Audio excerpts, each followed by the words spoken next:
क्या आपको पता है कहां इनकी डबल इंजन की सरकार ने लोगों को रास्ते पे ईद का नमाज भी पढ़ने नहीं दिया, और ये बात करेंगे। गौरव गोगोई ने सरकार पर संविधान को कमजोर करने का लगाया आरोप। वक्फ संशोधन विधेयक के खिलाफ लोकसभा में गरजे कांग्रेस नेता।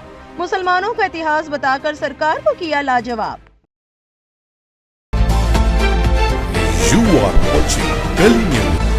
लोकसभा में बुधवार को वक्फ बिल को लेकर चर्चा चल रही है।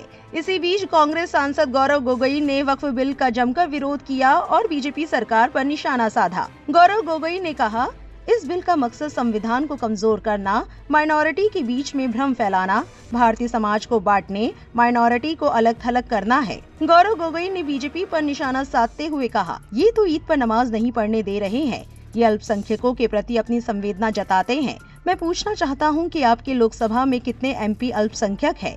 लोकसभा में गौरव गोगोई ने आगे कहा कि वक्फ संशोधन विधेयक भारत के संविधान के खिलाफ है। गौरव गोगोई ने कहा, सरकार धर्म के आधार पर बांट रही है। ये किस प्रकार का कानून बना रहे हैं? किस तरह का न्याय है? ये चाहते हैं कि वक्फ बोर्ड कमजोर हो। 7 से 11% रेवेन्यू इंक्रीज करना चाहिए था, लेकिन इसको 7 से 5% कर दिया गया है। गौरव गोगोई ने बीजेपी पर गंभीर आरोप लगाते हुए कहा, आज विशेष समुदाय पर इनकी नजर है, कल किसी दूसरे पर होगी। इनके संशोधन से और मसले समस्याएं बढ़ेंगी। उन्होंने सरकार पर हमला करते हुए कहा, किस कौम को आप भ्रमित करना चाहते हैं जिन्होंने आजादी की लड़ाई लड़ी? 2 लाख लोग शहीद हुए। उस कौम पर जिन्होंने भारत छोड़ो दांडी मार्च आंदोलन में हिस्सा लिया, उस कौम पर दाग लगाना चाहते हैं। साथ ही उन्होंने कहा, जेपीसी के एक भी संशोधन को इन्होंने स्वीकार नहीं किया।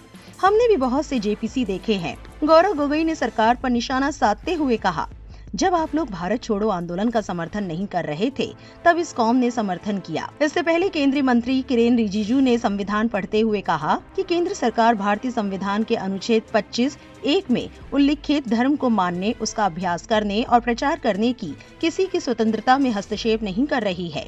उन्होंने स्पष्ट किया, ये वक्फ प्रबंधन से संबंधित है, इसका दूसरों के धर्म में हस्तक्षेप से कोई लेना देना नहीं है। किरेन रिजिजू ने कहा, 2014 में देश में चुनाव होने वाले थे।